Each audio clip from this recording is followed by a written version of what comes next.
राधे राधे दोस्तों, कैसे हैं आप सब। उम्मीद है अच्छे होंगे। मैं भी बहुत बढ़िया हूं। दोस्तों, स्वागत है आपका आपके अपने YouTube चैनल में स्टार्ट विद आदित्य में।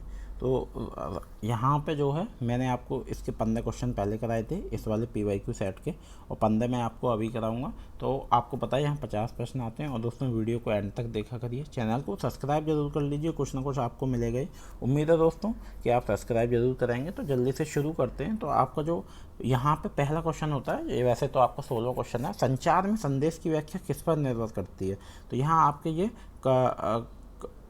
आपके कम्युनिकेशन के क्वेश्चन हो गए। संदर्भ, संचारण गति, संबंध शोध और चैनल क्षमता।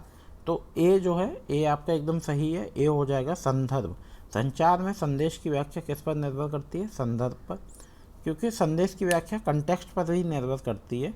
ये आपको पता होता है। संदर्भ जो होता है आपका विषय वस्तु होता है। चलिए, निम्नलिखित कारकों में से कौन से संचार के लिए महत्वपूर्ण हैं। अपभाषा, देशी भाषा, अद्देशी अभिव्यक्ति, संरचना, प्राथमिक लेपन और तात्कालिक। तो नीचे दिए गए विकल्पों में से सही उत्तर चुनें। तो आपका जो सही उत्तर है वो आपका संरचना, प्राथमिक लेपन और आपका तात्कालिक। संचार में सांस्कृतिक स्थानों का क्रम है परिवार, विद्यालय, धर्म, जनसंचार माध्यम।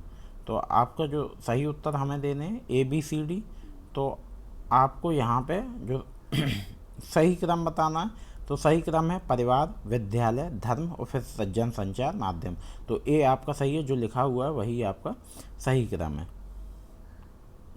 मैंने देखा है कि आपको क्वेश्चन पता है, जो विद्यार्थी होते हैं उनको क्वेश्चन पता होता है एस्पिरेंट्स को, लेकिन सिर्फ यही क्रम में कन्फ्यूज होना और कौन कौन से हैं कौन कौन से नहीं है इसमें कन्फ्यूज होना, कोड भरने में उनको थोड़ा दिक्कत हो जाता है। तो बस वहीं पे गलत हो जाते हैं। अब ये आपका अभिकथन और तर्क वाला प्रश्न है। अभिकथन में कक्षा में छात्रों को आदेश देना संचार का विशिष्ट प्रकार है। तर्क है आदेश का तरीका सम्मिलित छात्रों की सांस्कृतिक पृष्ठभूमि पर निर्भर करता है। उपर्युक्त कथनों के आलोक में निम्नांकित विकल्पों में से सही उत्तर चुनें। तो ए और आर दोनों सही हैं, आर ए की सही व्याख्या है। ए और आर दोनों सही हैं, आर ए की सही व्याख्या नहीं है। ए सही है परंतु आर सही नहीं है। ए सही नहीं है परंतु आर सही है। ये विकल्प हमेशा समान रहते हैं। तो आपका क्या है, ए और आर दोनों सही हैं, आर ए की सही व्याख्या है। चलिए अगले प्रश्न की ओर चलते हैं। हाँ, सुमेलन, मैचिंग जो है वो एक बहुत महत्वपूर्ण भूमिका निभाती है। अगर आपकी मैचिंग सही नहीं है, आपने मैचिंग सही नहीं की है, तो आपको बहुत ज़्यादा दिक्कत होगी। तो ये बहुत महत्वपूर्ण भूमिका निभाती है। सूची 1 को सूची 2 के साथ सम्मिलित कीजिए। सूची 1, सूची 2। उदाहरण, संचार के प्रकार, अर्थहीन ध्वनि एवं शब्द, बहुअर्थकता, ट्रैफिक लाइट संकेतक, द्विकीय संप्रेषण, अलग अर्थ देने वाले शब्द और पराभाषिक। तो आपको सुमेलन करना है। चलिए आइए देखते हैं। तो शुभकामनाओं का आदान प्रदान करते हुए दो व्यक्ति, अवाचिक संप्रेषण।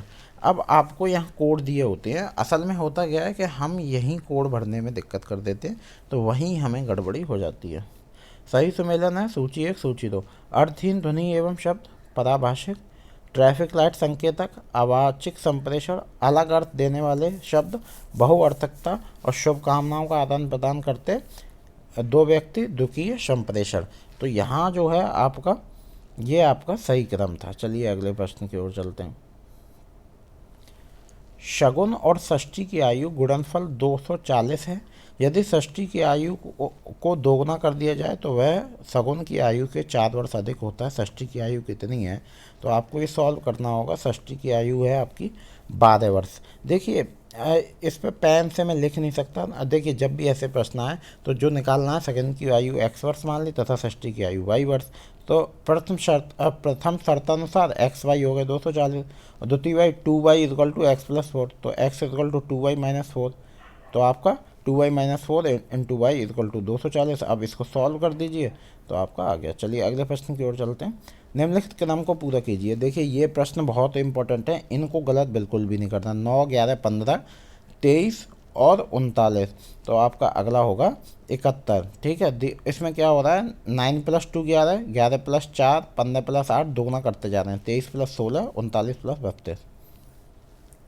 नीचे दो कथन दिए गए। कथन 1 है, किसी त्रिभुज के कोणों का योग 180 डिग्री होता है। कथन 2, किसी त्रिभुज की किसी दो भुजाओं की लंबाई योग तीसरी भुजा की लंबाई से अधिक होता है। उपयुक्त कथन के आलोक में निम्नांकित विकल्पों में से सर्वाधिक उपयुक्त उत्तर चुनें। कथन 1 और 2 दोनों सही हैं। कथन 1 और 2 दोनों सही नहीं है। कथन 1 सत्य किंतु कथन 2 गलत है। कथन 1 असत्य किंतु कथन 2 सही है। तो ए जो है वो आपका सही उत्तर हो जाएगा, ए हो जाएगा। कथन 1 और 2 दोनों सही है।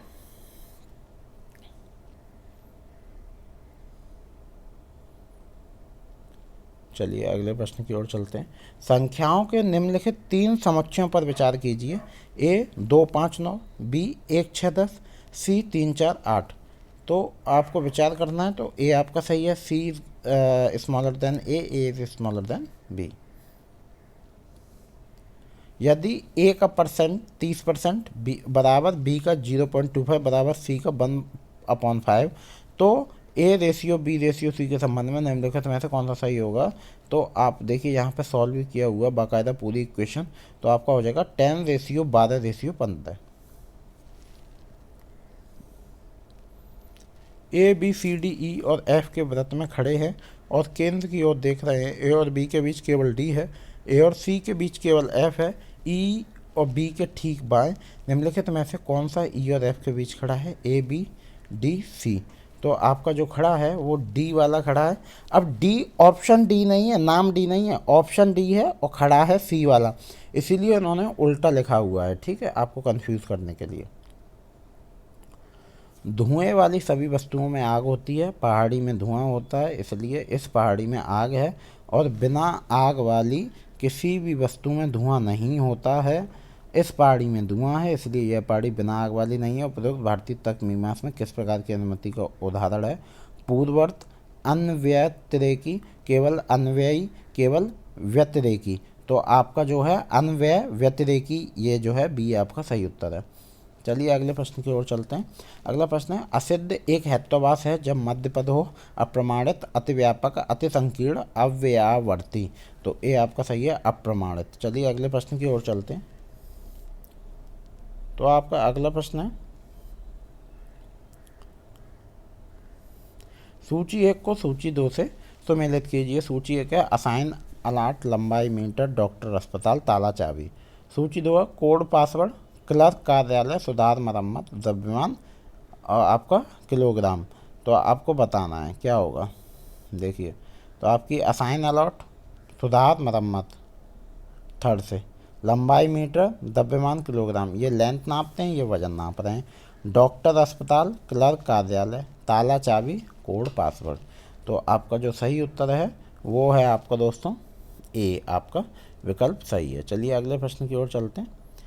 एक व्यक्ति दक्षिण पश्चिम की ओर मुंह करके खड़ा है। वह घड़ी की उल्टी दिशा में 90 डिग्री पर मुड़ता है और फिर घड़ी की दिशा में 135 डिग्री मुड़ता है। अब किस ओर मुंह करके खड़ा है। पश्चिम, उत्तर पश्चिम, उत्तर पूर्व और पूर्व। तो जो आपका सही उत्तर है, जब आप इसको सॉल्व करेंगे पेन पेपर लेके बस डायरेक्शन बना दीजिए, तो आपका जो सॉल्व करेंगे तो आपका ए सही उत्तर आएगा, वो पश्चिम में खड़ा है। तो यहाँ दोस्तों आपके 30 प्रश्न हो गए। उम्मीद है दोस्तों वीडियो आपको अच्छी लगी होगी और चैनल को सब्सक्राइब ज़रूर करेंगे और वीडियो को एंड तक देखा करिए।